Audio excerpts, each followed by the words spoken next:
Let's wait another couple of minutes.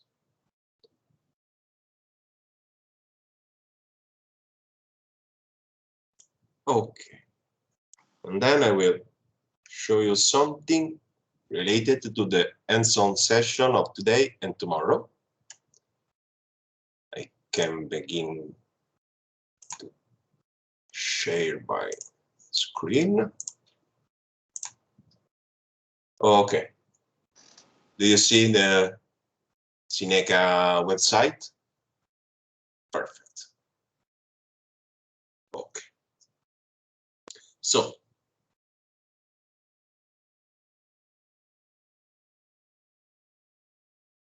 I think that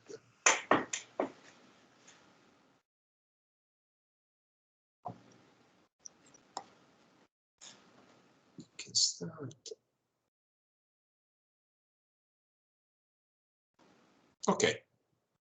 So, yesterday I uploaded the instructions for the installation of your local environment in order to do the exercises in an autonomous way, or if you prefer, of course, this is also the same slides that we saw together yesterday to connect to Marconi via forward shoe. Okay, so now I want to tell you that if you want to use forward shoe for this hands-on session, you have to change this word, this M name here and this dir name here. Changing it in this way, I will write in the chat. So the M name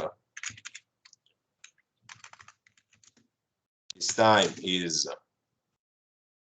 I will look at it in order to be sure, this one.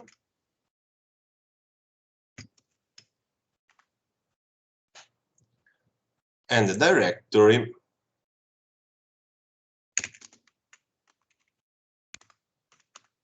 will be this one. Okay, wait a moment.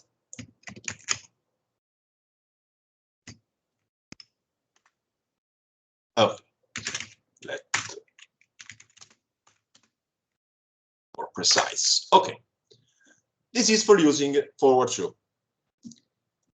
So if you want to use your own computer, this is the instruction for install a virtual environment based on Python 3. It is tested with Python 3.8.5.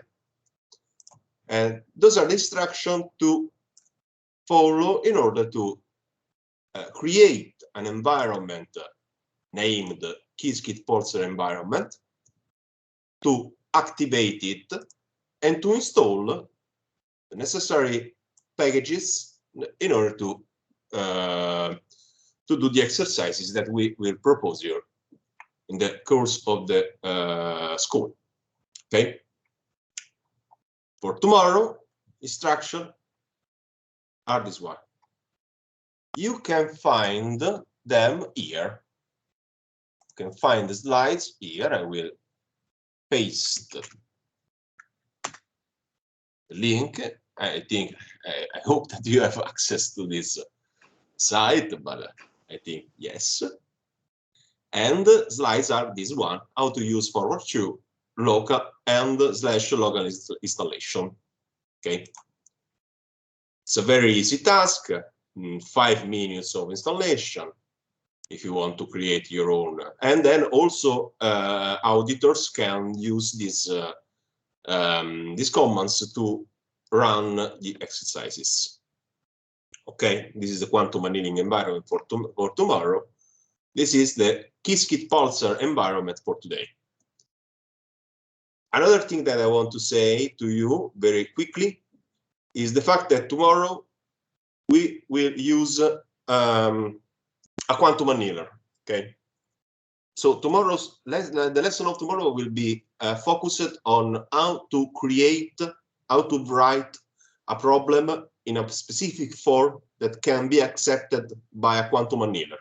Okay, so the main focus is not to use the real quantum, the proper quantum annealer, but how to write problem for it. But I will also tell you how to launch the same problem on the real quantum annealer. In order to do that, because this kind of hours, the computational time is very, very expensive. In order to do it, if you want to repeat our experiments at home using yourself, the quantum computer, I suggest you to open an account here. That is D-Wave Leap. I will post you this link on chat. If you sign up here, sign up for Leap, and if you complete this form, they will give you for free 1 minute of QPU time. Seems to very low time. It's not. It is more than sufficient to do everything that we want to do with the quantum annealer. Especially because, I repeat, the focus of the lesson tomorrow will be not to use the quantum annealer, but to write programs for it. But of course, if you want, you can use your quantum annealer signaling here. Tomorrow I will show you how to take how to use this kind of resources, because once you entered, this is the dashboard of Leap. Once you entered on the D-Wave Leap, you will have here a token, API token, that I will not show you, and you have to copy this by clicking here, copy. You have to copy this token and paste it in some place that I will tell you tomorrow. Okay? I hope everything is clear.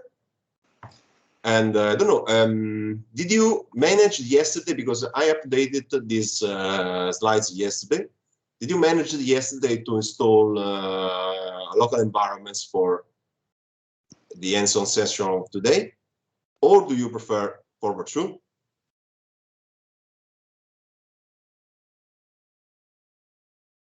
Local, of course.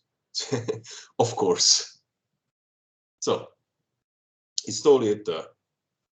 Okay, perfect. Yes, I agree with you. don't say it.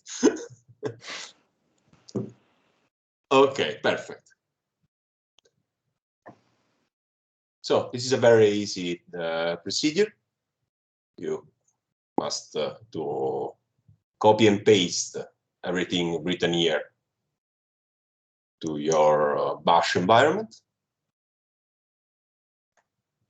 Yes, Cedric, the take leap is very interesting. But tomorrow we will see how to write a proper code for the annealer, and we will test it. Okay. That's all. Now I will leave the floor to Riccardo. And if there is any problem, tell me now, or be quiet forever. No, I'm joking. Okay, seems to be okay. Okay, so I will leave the floor to my colleague Riccardo, and enjoy the rest of the school. Thanks a lot. Thank you, Daniel. So, where were we? Let me share.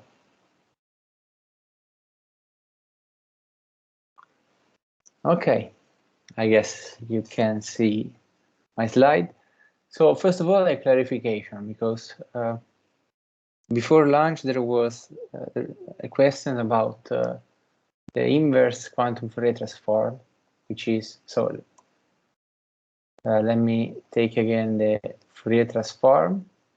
And I said, yes, it's basically, the inverse is obtain reversing everything. So you start from like the end and go to the beginning. But that's not the only thing. The other thing is that whenever you have a gate which has some imaginary part like this, you have also to conjugate this, okay? So it's not only the reverse, it's also the adjoint, okay? So Hadamard, for example, doesn't have any imaginary part, so stays the same, but this one gets a minus sign here, basically, okay? But okay, it works like this, so you go from the bottom to the beginning. Okay, that's just a clarification that maybe I forgot to say before. So let's go back to Grover search. So are there questions? Yeah, I mean, you start from, I mean, for example, here you start not from 0, 0, but you start from what you obtain till this point. Then you just reverse, I mean, when I say reverse, you reverse the gates, okay? Not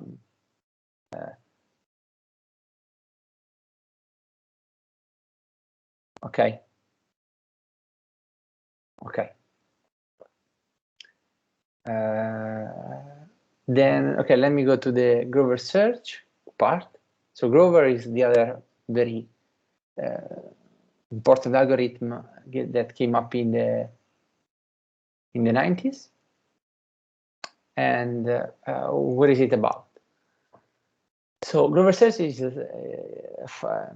solves the problem of searching. So what does it mean? It means that we have access, assume to have access to an unstructured database of 2 to the n elements. The task here is to find some element x tilde. And we also assume that we have a function f that takes in input all the 0.1, sorry, 0, 1 to the n, so all the elements in your database, and returns 0 or 1. Basically, f of x is 1 if x, so if the input is actually the searched element, 0 if x, 0 otherwise, so if x is not your search element. So, and this is the problem, okay? You're looking for something in an unordered, unstructured database, and you have this function that tells you whether the input that you are considering is actually what you are looking for, okay? So this is the oracle, or the oracle in Grover, so the function that we have to evaluate in Grover.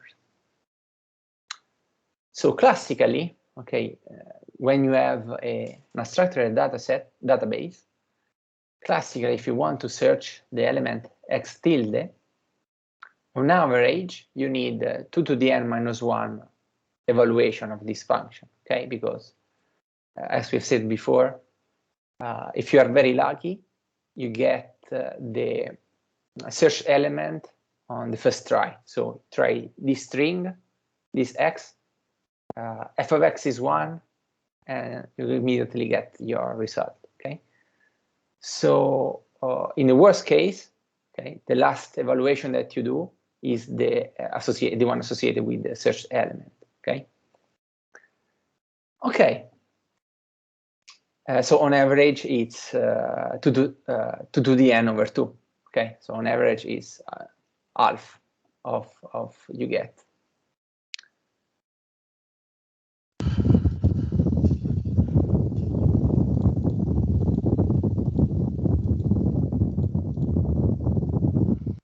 Okay, so how to obtain a unitary from this function?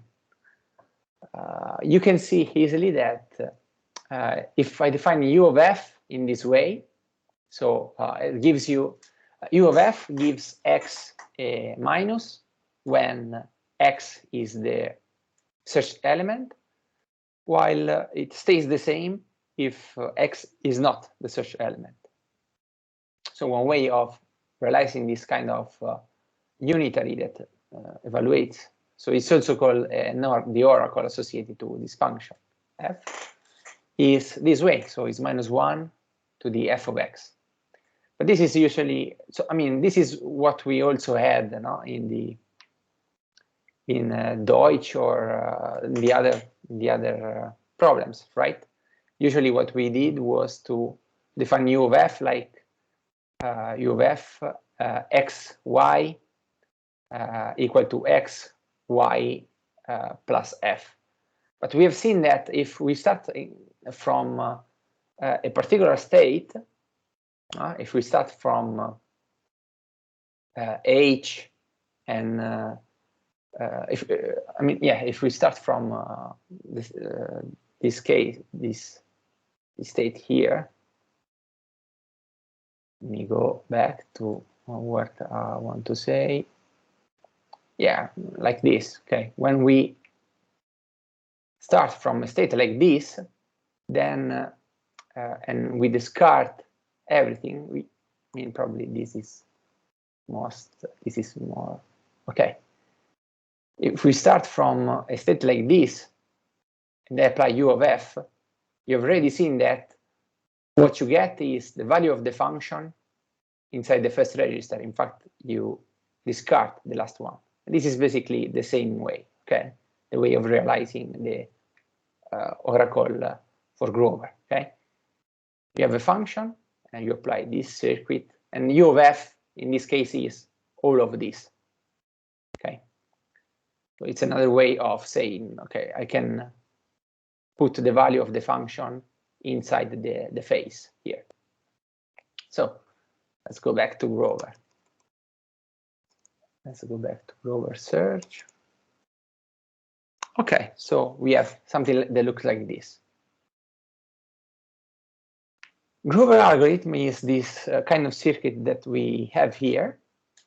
And what it does is the following. It starts from 0, so 0, 0, 0, where we have all zeros, and applies an Hadamard to all of them. Then we have u of f, again the Hadamard, is a gate that we call S, another Hadamard, and then we measure.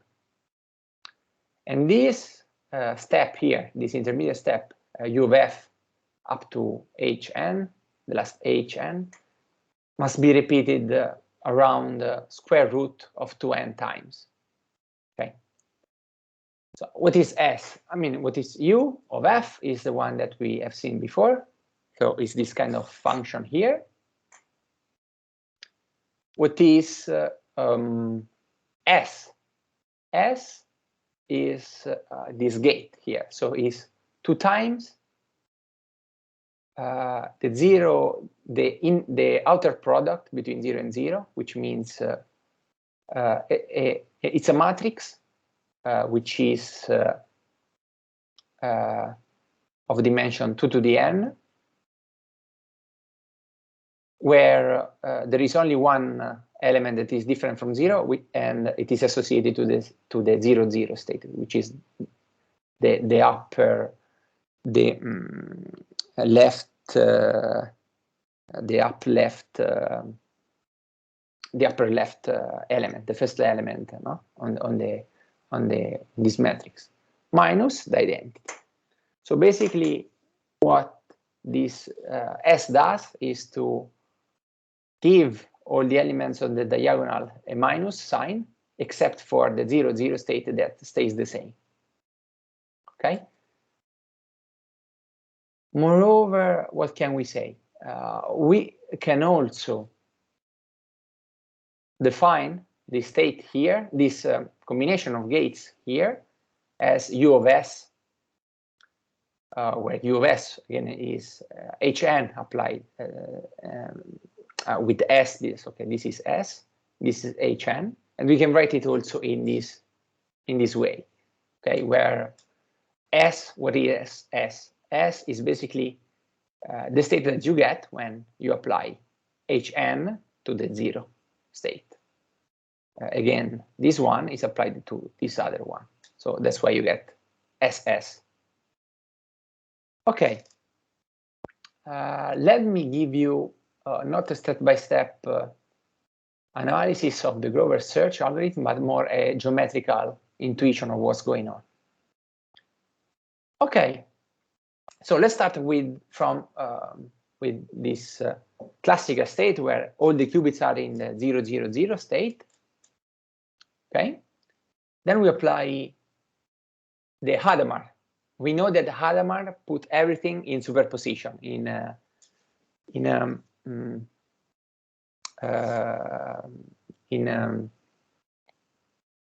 superposition. Okay, in equal superposition, which means that all amplitudes have the same strength, have the same all the amplitudes are the same, basically. Okay, so among all the possible strings, there's going to be also the string associated to our search element, of course. Okay, but yeah, okay, the amplitude, of course, are all the same. So what does it mean? It means that after the first Hadamard, we are in some initial state, which is this superposition state, and we call it S. Okay. Then it's actually in equal superposition of all possible elements of all possible input that you are that you want to evaluate on the function. U of f, what does it do? If you remember, U of f was defined in this way. Okay, so whenever f of x is 1, it gets a negative contribution. Otherwise, it's left unchanged. So the action of U of f is to give a negative amplitude only to the searched element. Okay, but still the value of the amplitudes are all the same. So there is no amplitude that is higher than the other. So again, if I measure here, I get one of the possible result with equal probability. So what you actually do here with U of f, you do something that is like a reflection around this S prime, okay, of an angle that is theta. Okay. What happens when I apply again? Now as I apply the US gate, okay, this gate here. What you do, okay, from this state, you again are reflected around state S. Sorry, in this way. So the effect on the state, on the amplitude, is to reverse again the amplitude associated to the search element, and also you get an amplitude amplification, which means that the amplitude associated to x increases, and all the other amplitudes associated to the other elements decrease. Okay, because again, the probability, I mean, these are the modulus square of the amplitudes give you the probabilities.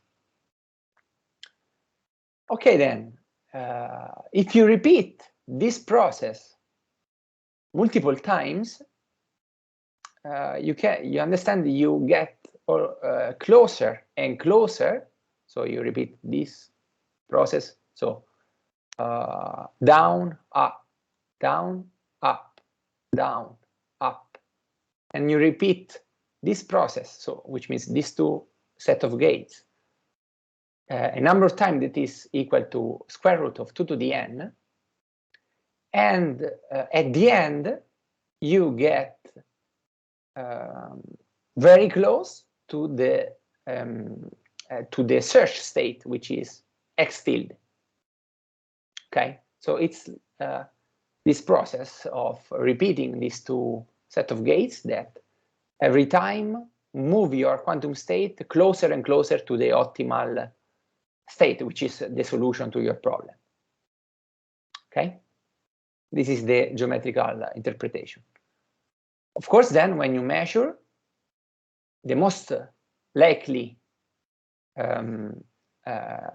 output string that you measure will be that with the largest amplitude, okay? So, and it was proved in Grover algorithm that the optimal number of repetitions of these gates is square root 2 to the n, okay?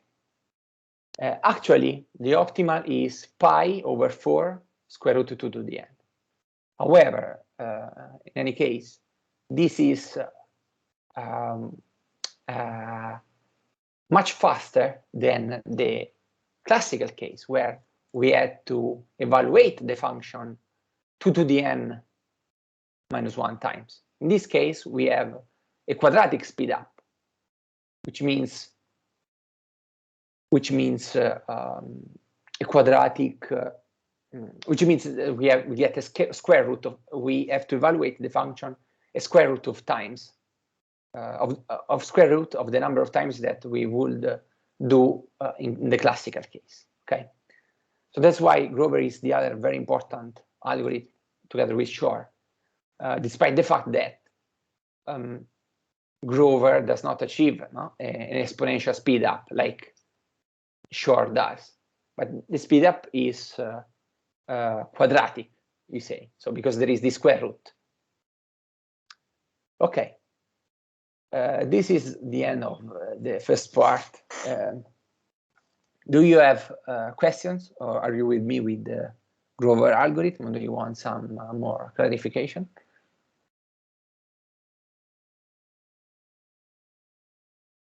Please write something in the chat or speak up. Yes.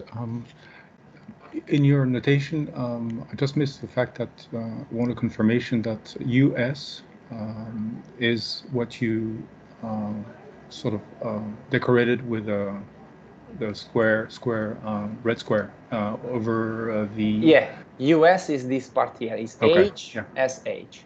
Yes. So. And the amplitude increase. Could you go over that again? Why does it increase at every cycle? Okay. Because the effect of this state of this unitary U of S is basically a rotation. I mean, not rotation. Okay, I said it before. It's a reflection around the vector associated with S. Okay. So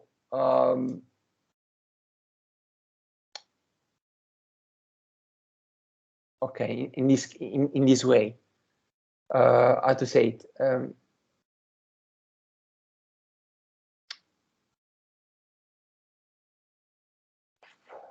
Let me think. How can I explain it in an easy way? So, okay, take this representation for good. Okay. What you have here is, so you start from a state S. Okay. Then you go with U of F, you decrease the amplitude. Then what happens is you rotate. I mean, the final state here is then reflected around S. Okay, so when you reflect around S, what you do is you get closer to the X state. The X state is the one where the amplitude associated to X tilde is equal to 1, let's say, and all the other are 0. Okay, so every time you get always closer. You, in some sense, you with the reflection around S is always increasing, right? So because at first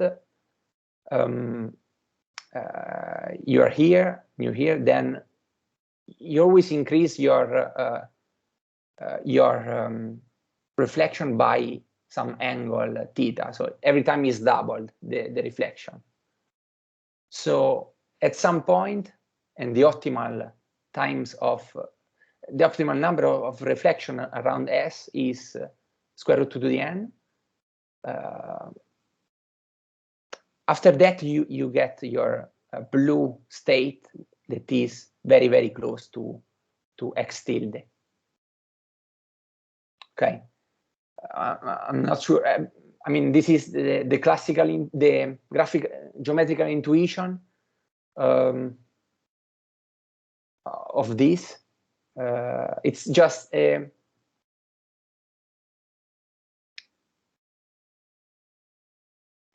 how to say it? Yeah, I'm not sure if if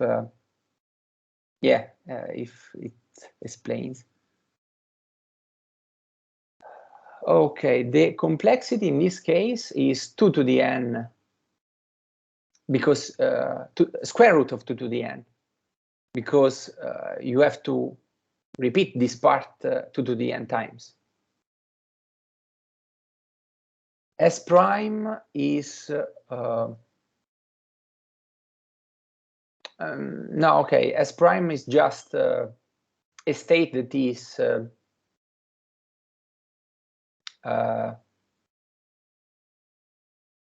S prime is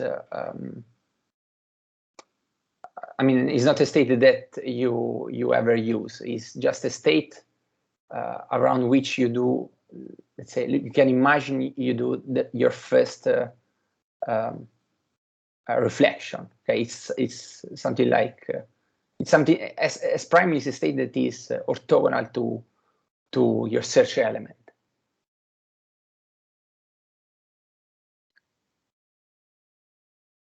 It is to prove that we need. Is it easy to prove that we need to do the n operation? Okay. I mean, usually, I mean, for short, I only show you the geometrical analysis, and it's not easy to. So there is again some mathematics in the proof that you only need square root to do the n number of repetitions. Exactly. Yeah, should be the state orthogonal to tilde x. Yeah, exactly.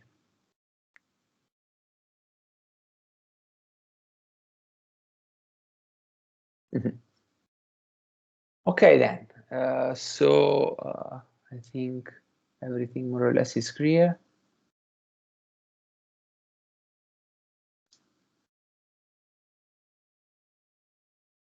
Okay.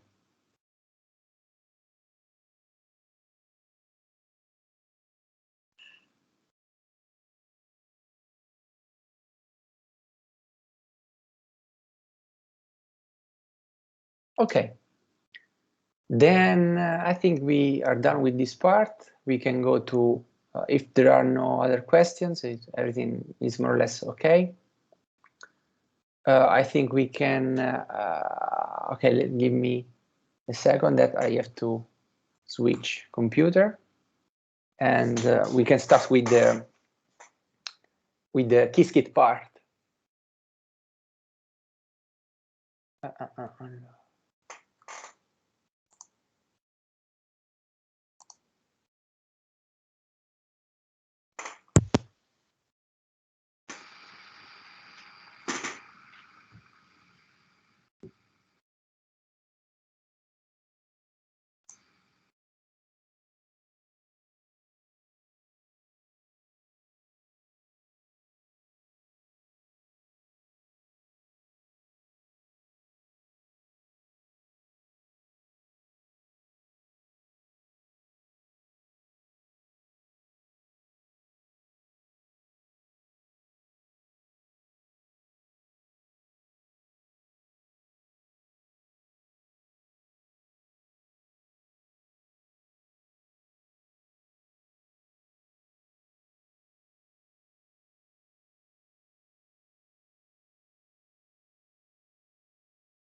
Oh, sorry, I was with the.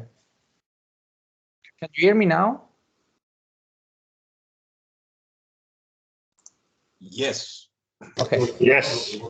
Thank you. Thank you. Okay, perfect. So I'm gonna share my screen again. It's gonna be this one.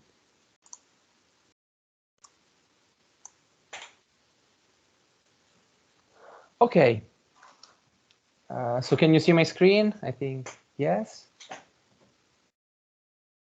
I hope so. No. You cannot see my screen. No, I can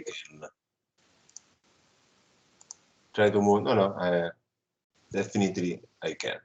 There is the Qiskit. I mean, it's the browser with the Jupyter notebook. Yes, we were. Okay, most people can see, as I see in the chat. So,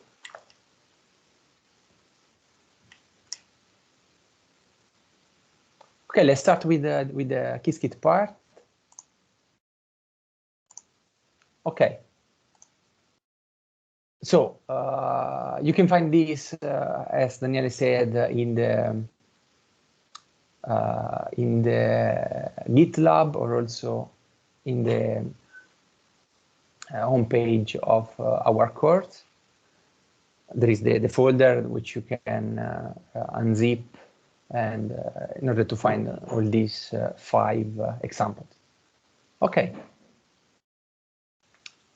So, okay, let's start with the fundamentals of Qiskit. So Qiskit is this software developed by IBM for writing circuits, okay, and running on their machine, but it's pretty general, so you can also run it on other machines, let's say, most of other machines.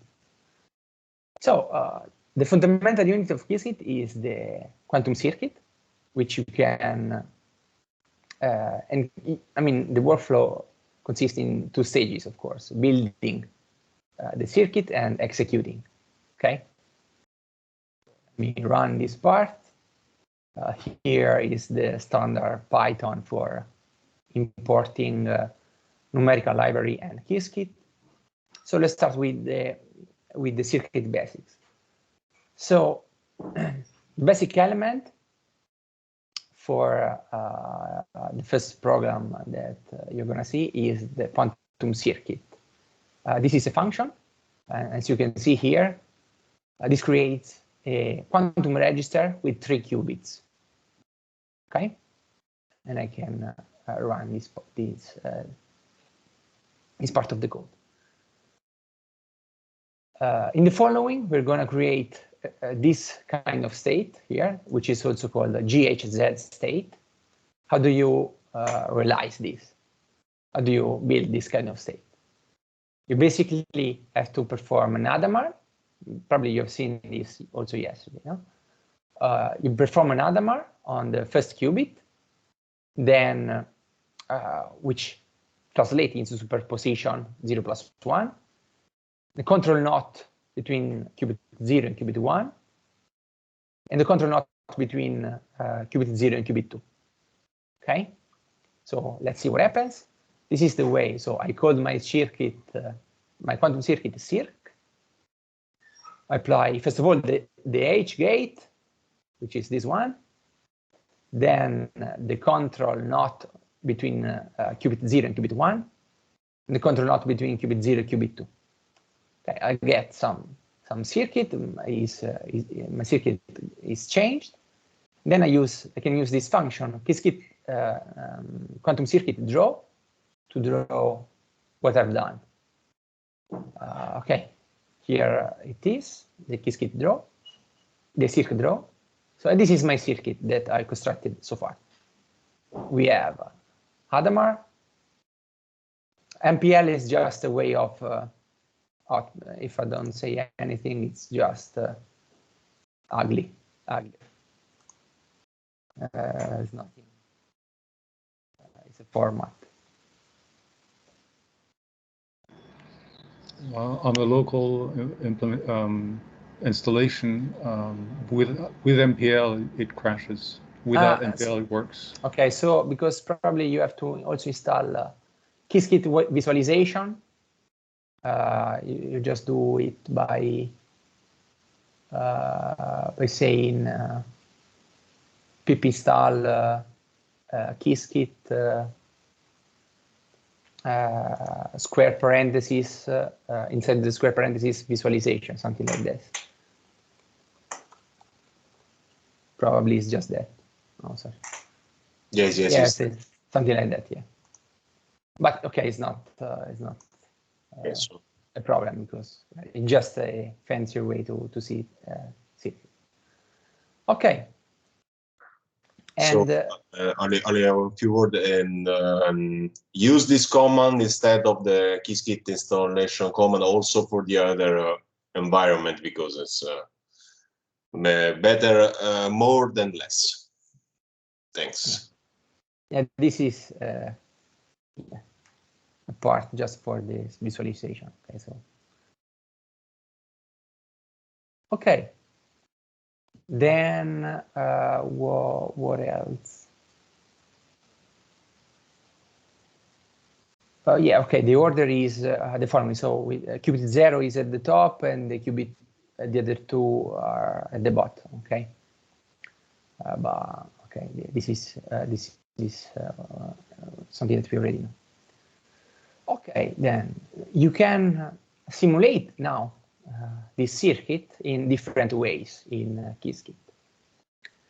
The simplest one is state vector simulator. I mean, one thing that you can use is the state vector simulator.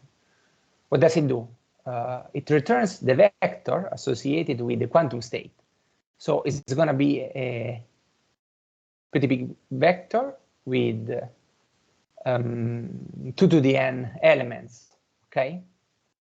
Where n is the number of qubits that you're using. So in this case, it's going to be 2 to the 3, 8 elements, okay? 8 complex number vector. And so we can run this circuit using the state vector simulator. We have first to define that our backend, the way you want to simulate the circuit is this backend called the state vector simulator. And then we can run our job. So execute our circuit using the backend that we define, which is the state vector simulator. Okay, so we can go on. Then the execution, so our job has different methods like status and result.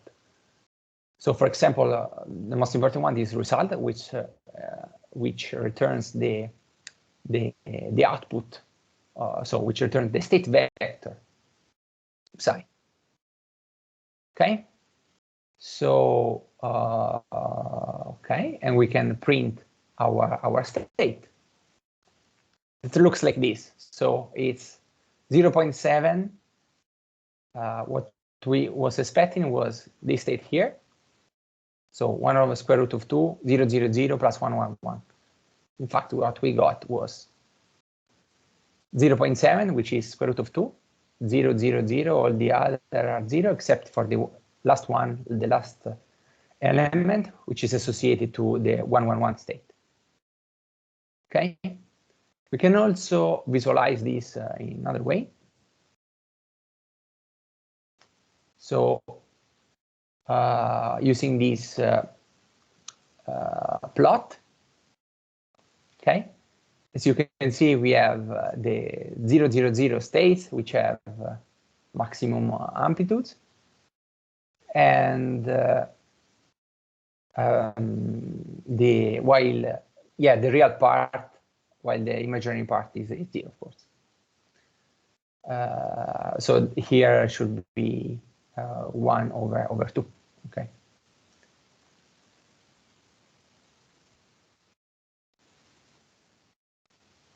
You can also use the unitary backend, so the unitary simulator, in order to print the unitary matrix associated to your circuit.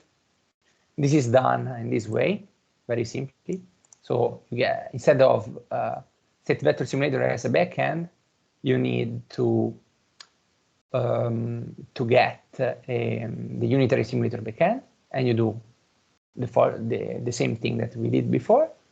And what you get is the matrix associated to the unitary matrix associated to our circuit, so associated to this circuit here.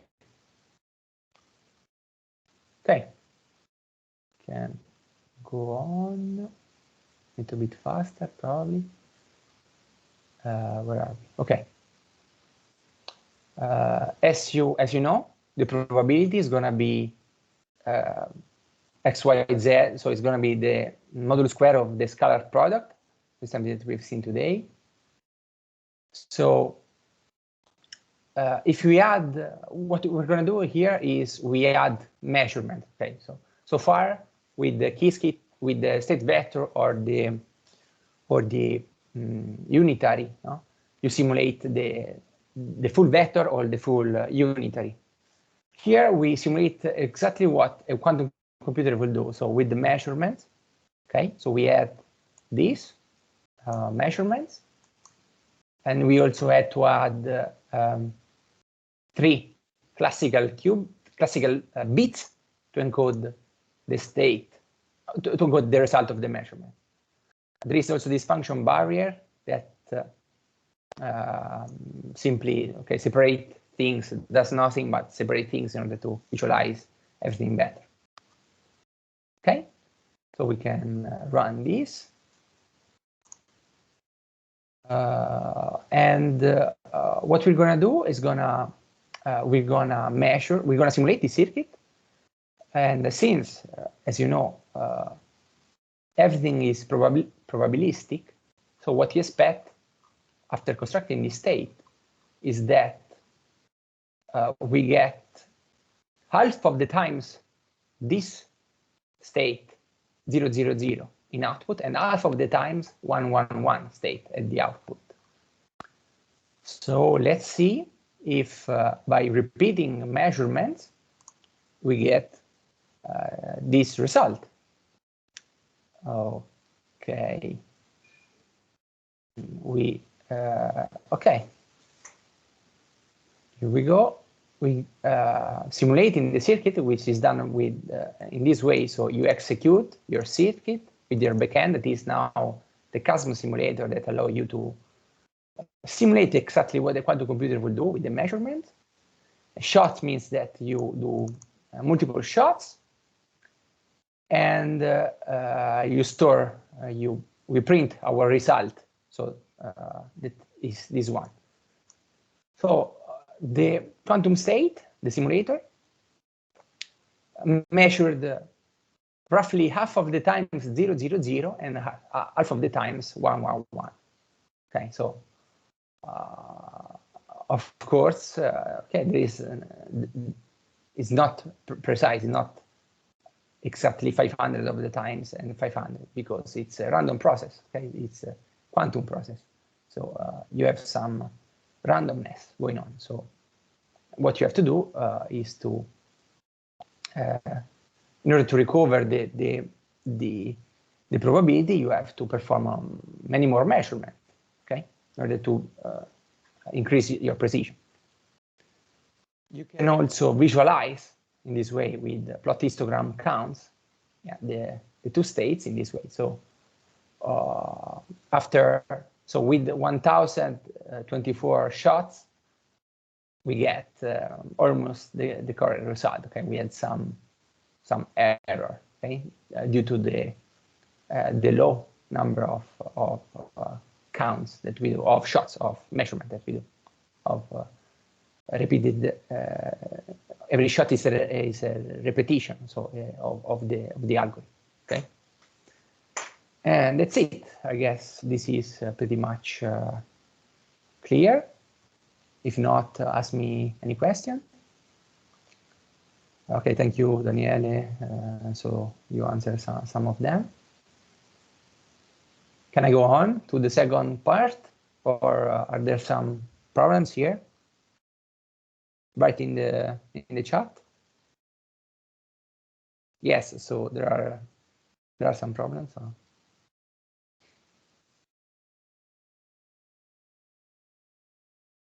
Okay, probably I can go on. So the second, yeah, sure. Okay, the second part is a bit of a recap of quantum operation, means quantum gates that are that you can perform on Qiskit. Okay, let's upload these packages, import these packages, and also the Qiskit packages. This is something that we have already seen here. So a generic unitary in Qiskit is defined in this way. So you have a generic qubit unitary. So it's a 2x2 matrix of this kind. So which has 3 parameters, of course, in input, which are sigma, phi, and lambda. Okay. And there are these kind of single qubit gates. So of course we initialize a quantum register of 1 qubit, and we can apply all the different gates that we want. Okay, we have U gates, for example, U3 gate is obtained in this way. So U3 is the most general. When you see U3 is the most general unitary, where you can define the arbitrary angles. Then you have U2. U2 that looks like this, where one angle is fixed. And you can see that, yeah, this is another kind of U2. You have the U1, so which is basically obtained from U3 given 0, 0 to the first 2 angles, and this is this basically it's a phase gate, as you see. Okay, and this is how it appears on the machine, on Qiskit, and this is the unitary associated. And there is the identity, of course, and it's a rates matrix associated. The Pauli gate, so the bit flip gate, which is this one, it is actually obtained from U3 by applying this set of angles. It's also already built inside Qiskit. So you simply have to write qc.x, apply to the qubit q, and you get an x. This is the matrix. Same thing for the Y gate, which is this one, which is also obtained from U3 here. The zeta gate, which is this one, it is actually U1 of pi, because we have seen that U1 is a phase gate. And you in fact get this one, 1, 0, 0, -1. Then we have Hadamard gate, which is this one, is H of Q. And this is just, I mean, it's a list of all the possible gates that you have in Qiskit. There's not much to say about this, all the possible gates. So we have also the S gate and the S dagger. S dagger, of course, is the conjugate trump. The dagger here means adjoint or also, yeah, adjoint, which means transposed and conjugate. So here the transpose stays the same, but then when you conjugate, you get a -I here. And that's it. Okay, this is the unitary. The T gate that we have seen before, that is this one also, that is used we talked about S gate and T gate when we were talking about universality. And then, okay, the standard rotation that we have also seen here. So standard rotation around X looks like this. Is can be written as a U3 where the second and the third angles are fixed. Same thing for the rotation around the y-axis and around the x-axis. We have, again, the 2-qubit gates that, as you've seen before, look like something like this. So usually it looks like this. It's unitary on this block, and the identity on this block, and a unitary on this other block. And you have control X gate, like this, control Y, and so on, control Z. Also control Hadamard, you have a GH. Oops. GH is a control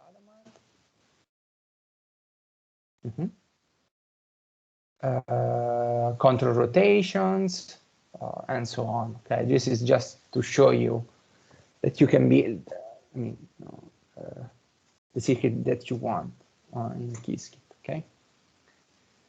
The nice thing goes, so control U rotation, so the most generic rotation, the swap gate, of course, and also 3-qubit gates like Toffoli gate that we've seen today.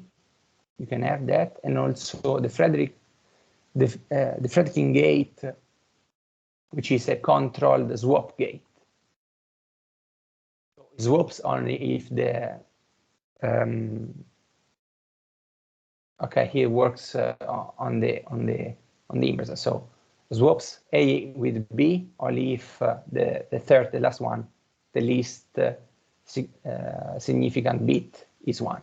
Okay, works the opposite way. And that's it. So we also have non-unitary operation, which means measurement, because measurement is something that is not unitary.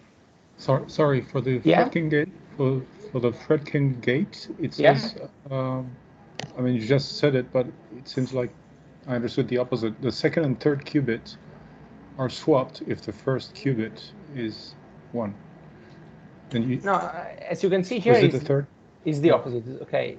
Okay. This, okay. The first and the second are swapped if the third is 1. Okay. Okay. Yeah. Yeah. 1 second, because okay. Of course, you can decide. Okay, you can invert everything and swap it like you want. So okay, we say we have unitary operations. So everything is unitary. So all the gates are unitary except for measurement. That in fact collapses the measurement collapses the state. Okay, so it's no more a unitary operator. Before that, we have this is the way you define measurement, because, and when you define measurement, you have to associate both a quantum channel and the classical channel, where you store the information about the measurement. Okay. Okay. Of course, in this case, if you measure here, you always get 0, because the state is by default in the 0 state. That's why you get every time the 0 state. So, for example, here instead, if we apply Hadamard and then we measure, we know that it's a random choice. So, with it, I get half of the times 0, half of the times 1. Okay. So, I have some particular operations that are reset. Reset means that basically after the measurement, so this is, let's say, I mean, usually you do reset when you want to reset your quantum state to the 0, 0, to the, when you want to reset your qubit to a 0 state, okay, like here. So could be useful sometimes. So for example, here we apply Hadamard, then a reset, and then a measurement, which means that you always get 0. So you just So the other one becomes useless if after you apply a reset. Operations that are interesting, which means that you can, so depending on the output on one register, you can perform another operation or not, okay? So for example, here, if I'm not wrong,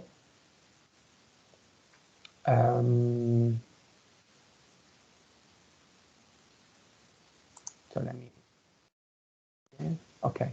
So basically here, so here it is 0, then we apply an X,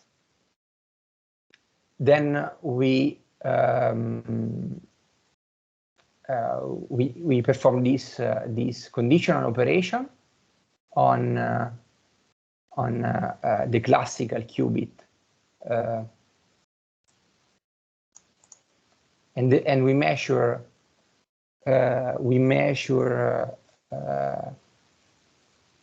QC. I mean, we measure the qubit depending on the output, I think. Okay. No, okay. No, this is the opposite. Okay. So we flip the state if the value on the classical is 0. Okay. Yeah. Right. Okay. So yeah. Sure. Okay. So we flip the state if the value on the classical is 0. Okay. In fact, here we start with 1. I mean, we start with 0. Then here, what we get is 1 again because we flipped it. Okay. Again, here, what happens is something more complicated. So we first measure.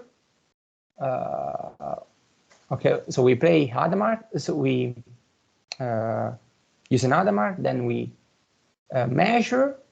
Then, depending on the measurement, we apply an X gate, and then we measure again.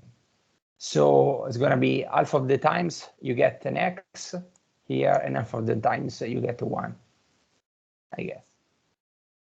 No. No, why? If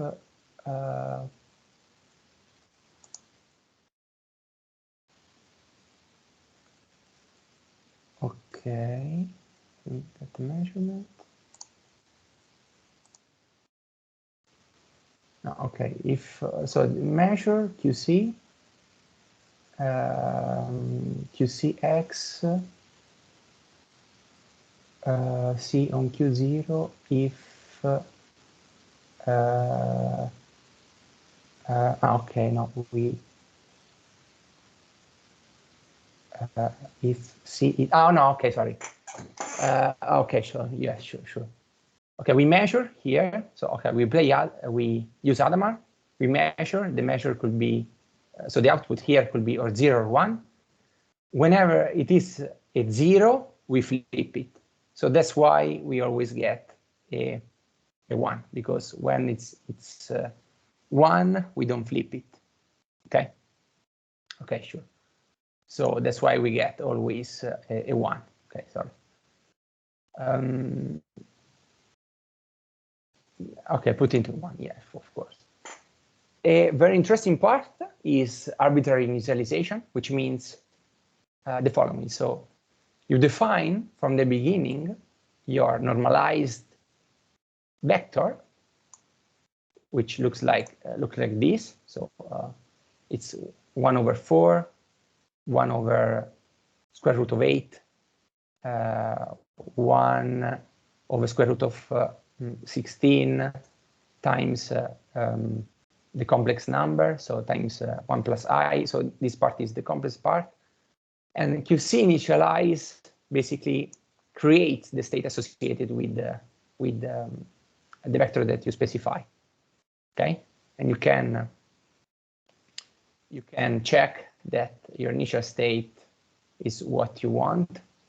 In fact, what you can do is you can measure the fidelity, which is a measurement of which tells you how far your initialized state, so this, how far these two states are. So and you see that if I do the fidelity between the initialized state and the decided vector, you get a 1, which means that the two are the initialize is able to create the correct quantum state. Okay, then are there other questions concerning this part? Otherwise, I can go to the Doljosa part.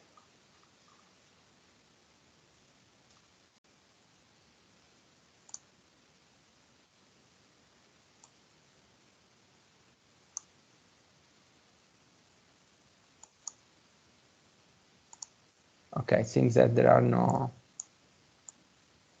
questions. So let's start with the more interesting part, which is the Doljosa algorithm.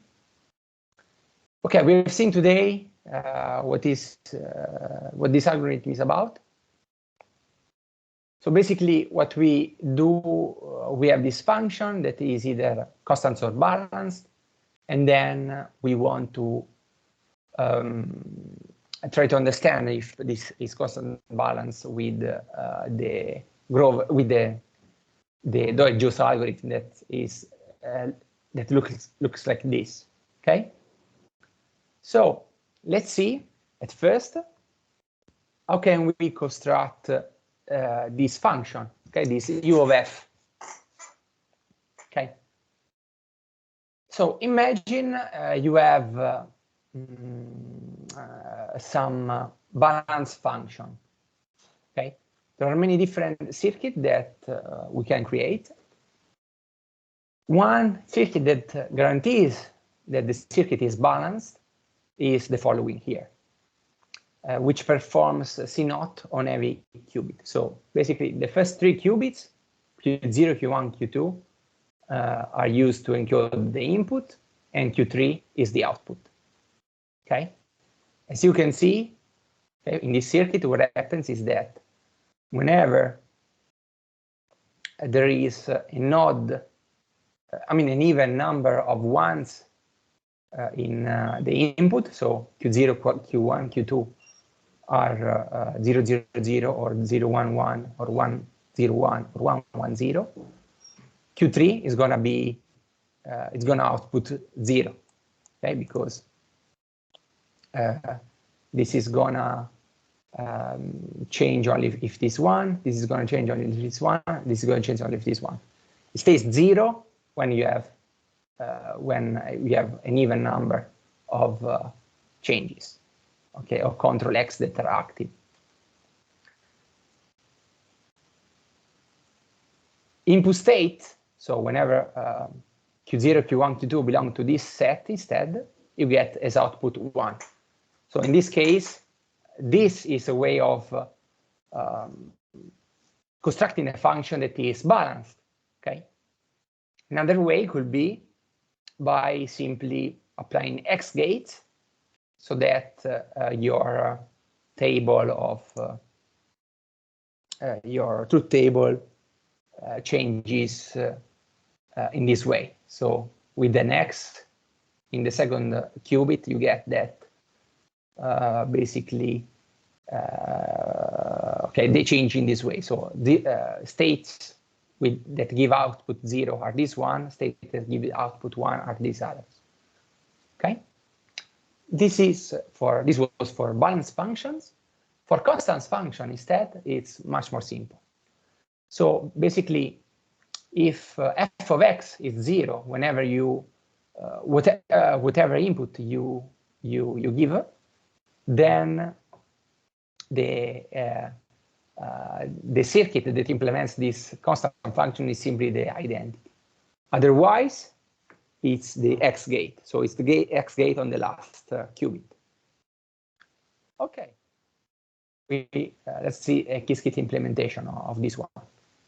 Okay, we just here import some useful stuff for this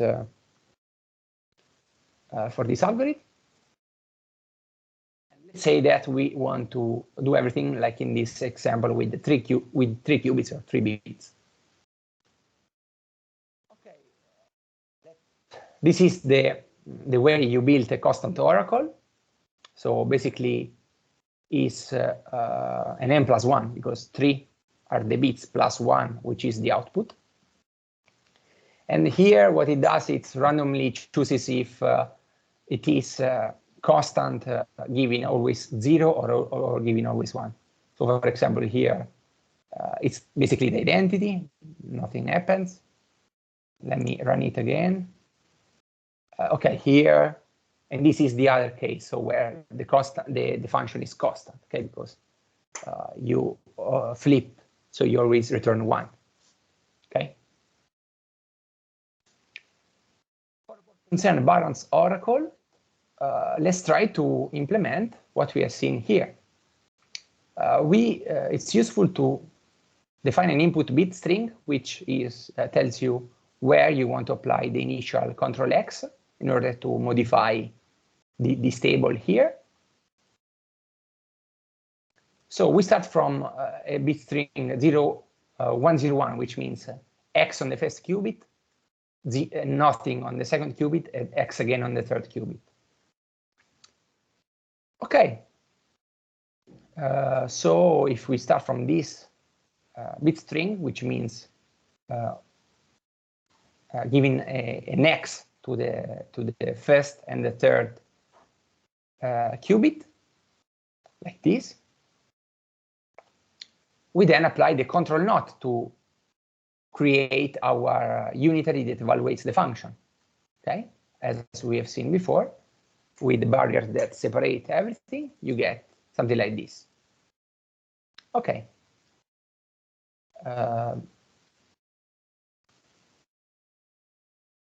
Okay, as we have seen here, in order to have, so we want to replicate these things shown here. So we replicate the X in order to reobtain the state into so in order not to vary the input state. Okay, and so we are here. Finally, okay, we can write the full algorithm, which takes an input. Okay, you know, we have seen it today. What's the Deutsch-Josa algorithm? Is the one shown here. So you get 0, 0, all H, and then 1, and all H. So which means that since everything starts from 0, you also have to apply an X here, and then you go on. So where are we? Okay, we applied H, H, H, X, H. So we did the first part. Then what we're going to do is to apply the balance oracle for the moment. Okay, so we apply the balance oracle here that we constructed before. Then we measure everything. Okay, we apply the final Hadamard and we measure. Okay, as you see, yeah, we repeat the Hadamard and then we measure. And now let's see the output. So we measure everything. We have 1,000 shots, so which means we run the circuit 1,000 times on the simulator backend, and we plot the answer. So what we obtain is a 111. What does it mean? If you remember today, we said that okay, this is what we had today. In the Deutsch-Josa algorithm, whenever the function is balanced, you always get, you never get this this bit string here. Okay, so the fact that we obtain this bit string here means that the function is balanced. Okay. let me try with the constant. So basically here I just have to change with const and run again. Yeah, of course, everything changes, and what you get is the 0, 0, 0, which is what we expected to have in the constant case. Okay, so with just one evaluation,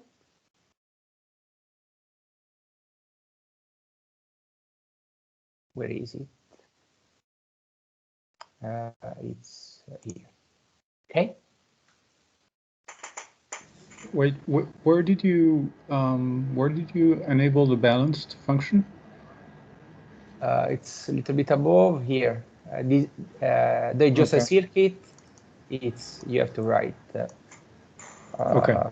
balance. Yep. And then you have the balance. All right. Thanks. So okay. Yeah. Actually, you just need one shot to get the correct answer, right? Because with certainty, you have. Yeah. Right. That's the point. Okay. You don't even need all the 124 shots. You just need one, because you know that the solution is, I mean, the output is exact. Okay. Okay, let's go on. So here just a generalization with of the DJ of the just Oracle, I mean, algorithm in to the case where we have n input register. I'm going to skip this, just show you that everything works again in the same way.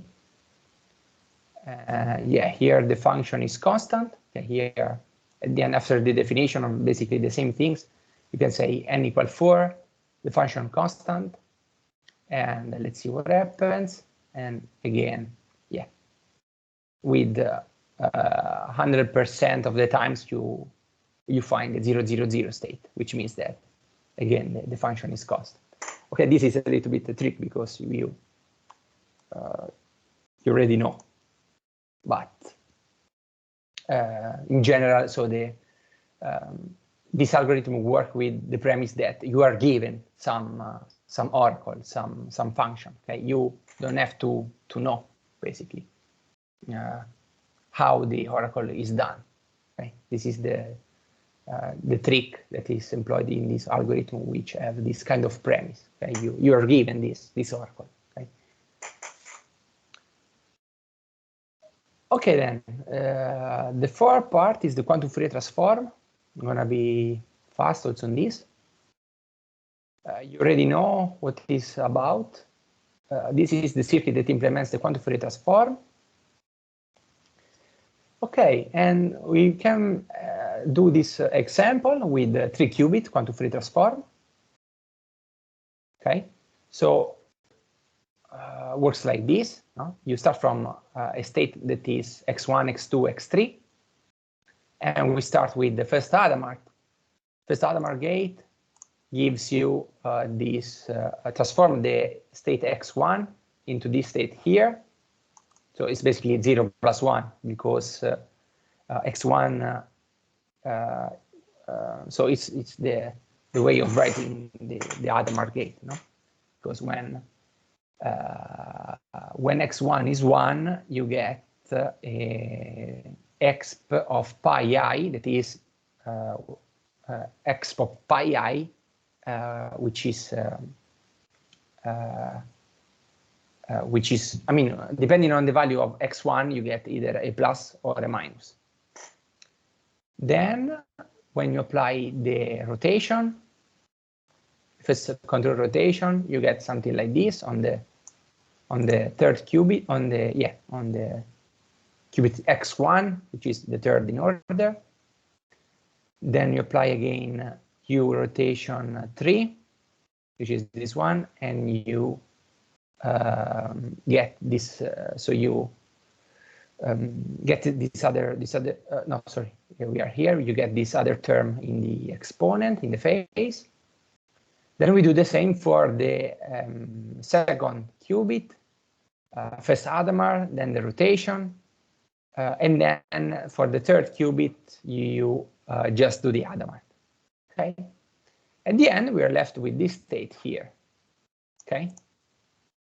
Now, if you remember, the initial point of the quantum Fourier transform was we have some j that is a number from 0 to the n minus 1. Okay.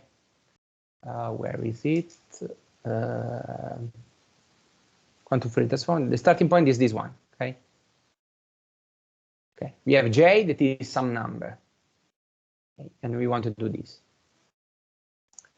So in our case, let's take j, or in this case it's x equal to 5, which means that in binary x1, x2, x3 is 1, 0, 1. If you substitute this into here, you get this state here, okay, which is the output of the quantum Fourier transform. So in Qiskit, you implement this control rotation with this chippy gate, and let's try to do what we did mathematically in the Qiskit version. So import everything. We create a state of 3 qubits. We draw. I mean, we have the Hadamard on the last one. Then we apply the control phase that we've seen before. Then another control phase controlled by the first qubit. Then we apply the Hadamard to the second qubit, and we repeat with the phase and another Hadamard on the third qubit.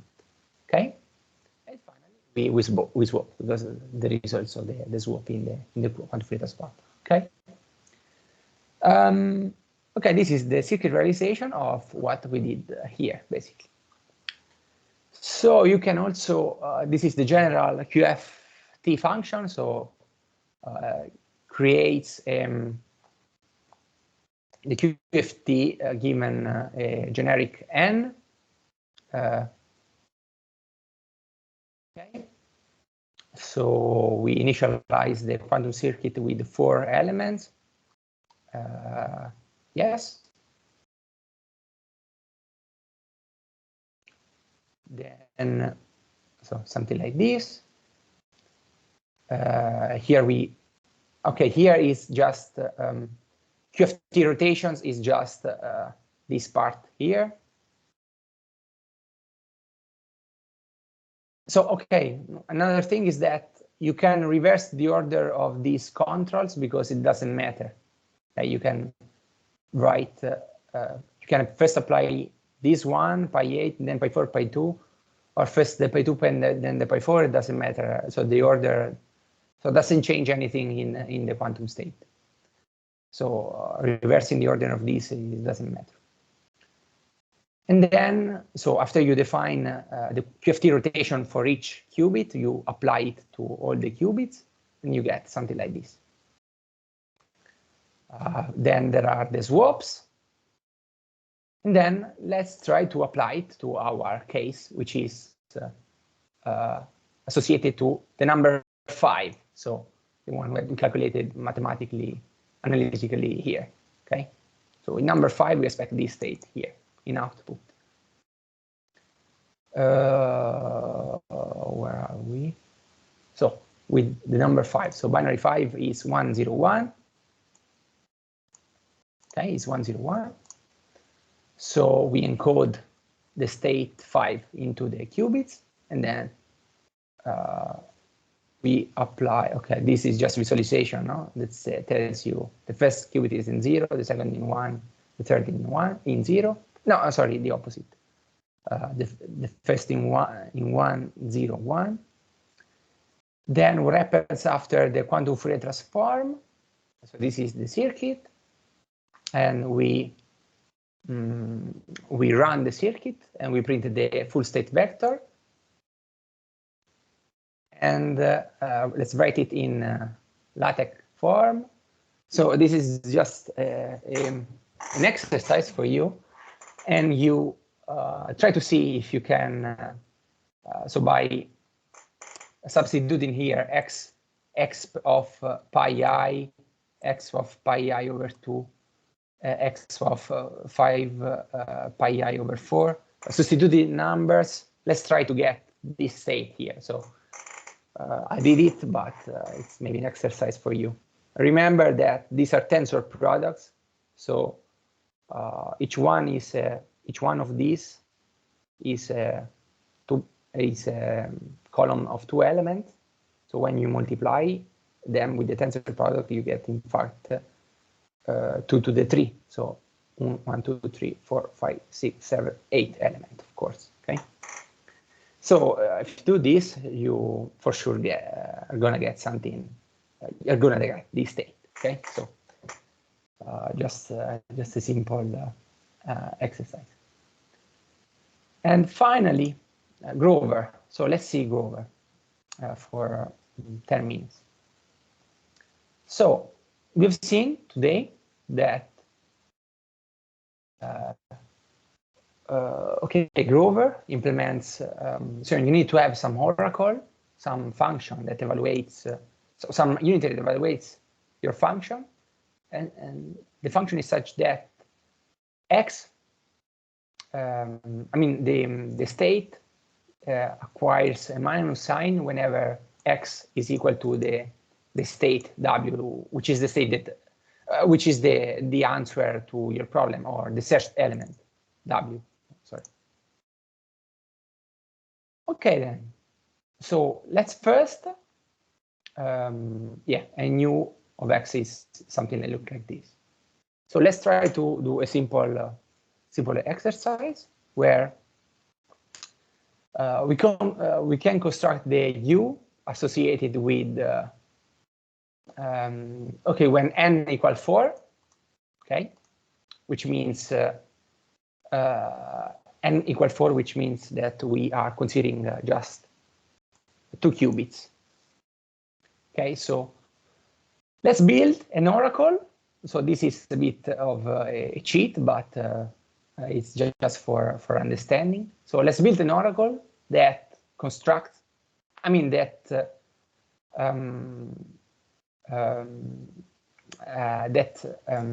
looks for the state 1, 1. Okay. Okay. So an oracle, so a u omega that looks for this kind of state. This looks like this. Okay. So all the state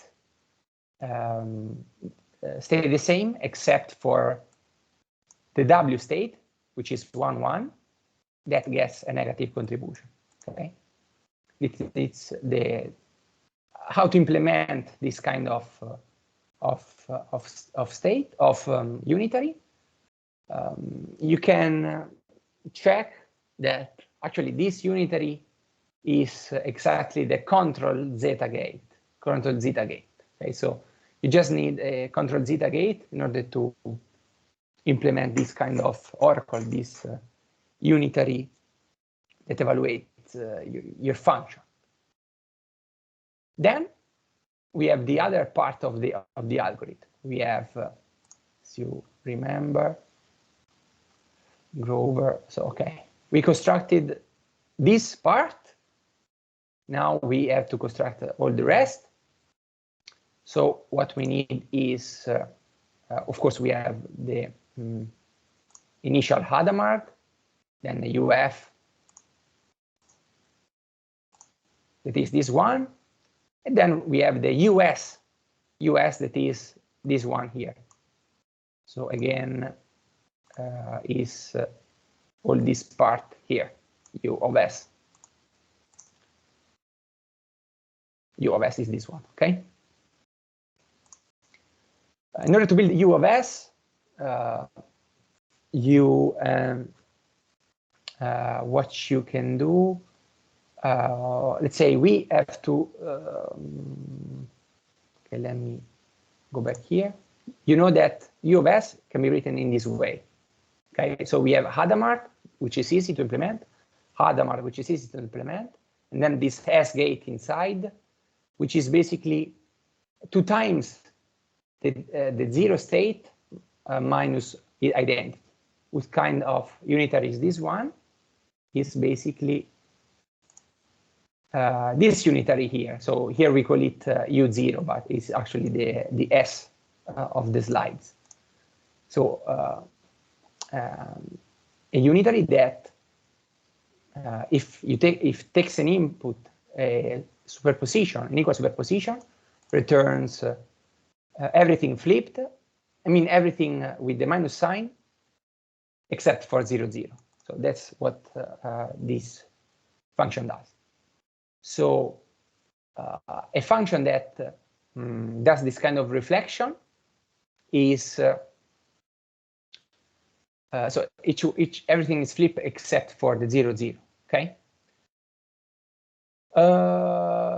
Okay, and one way of implementing U0 is the following circuit. So okay, just convince yourself that this is true. And so it's zeta zeta and